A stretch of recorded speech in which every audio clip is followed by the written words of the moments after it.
شیخ Saadi اپنے مرشد کے ساتھ حج کے لیے روانہ ہوئے۔ حرم میں پہنچتے ہی انہوں نے ایک مشکیزہ اور کٹورا خریدا اور خانہ خدا میں آنے والوں کی پیاس بجھانے لگے۔ حجاج کرام انہیں عام آدمی سمجھ کر حقارت سے بلاتے اور پانی طلب کرتے تو اس سے ان کے نفس کو تکلیف ہوتی۔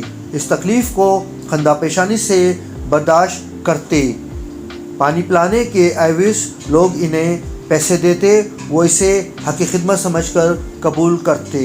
وہ کاندھے پر مشق رکھ کر سقائی کر رہے تھے، لیکن انہیں معلوم تھا کہ یہ محض سقائی نہیں بلکہ وہ کسی بڑے امتحان کی تیاری میں مصروف ہیں۔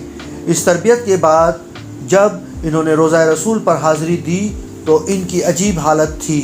آنکھوں سے آنسو جاری تھے، آہوں اور سسکیوں سے کلیجہ جل رہا تھا۔ سعدی خود کو سنبھالو، یہاں ادب شرط ہے۔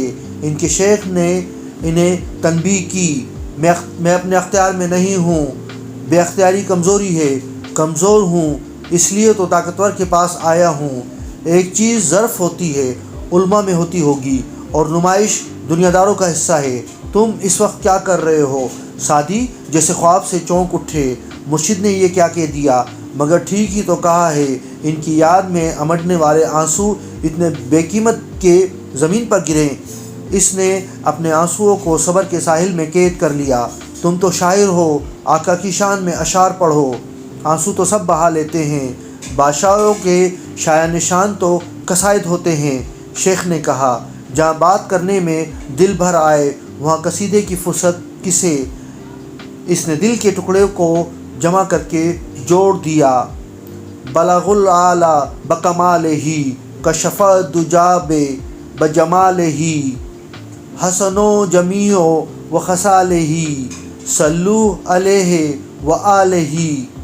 آپ صلی اللہ علیہ وآلہ وسلم اپنے کمال سے بلندیوں پر پہنچے، اور آپ صلی اللہ علیہ وآلہ وسلم نے اپنے جمال سے تاریکیوں کو دور فرمایا۔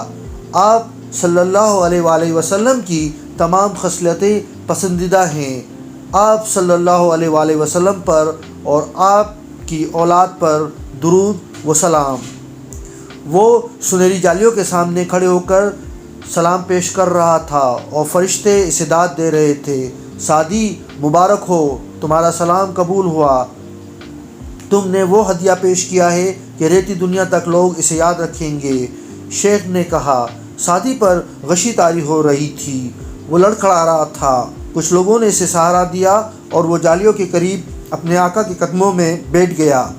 عالم غشی میں اس کے ہونٹوں پر یہ شعر تھا: شفیع، مطاع، نبی، کریم، قسیم، جسیم، نسیم، وسیم۔ آپ صلی اللہ علیہ وسلم شفاعت کرنے والے ہیں، آپ خلق کے مطاع ہیں، آپ صلی اللہ علیہ وسلم کرم کرنے والے ہیں، آپ صلی اللہ علیہ وسلم نعمتوں کے تقسیم کرنے والے ہیں، سبک رفتار اور خوب روح اور حسین مرد ہیں۔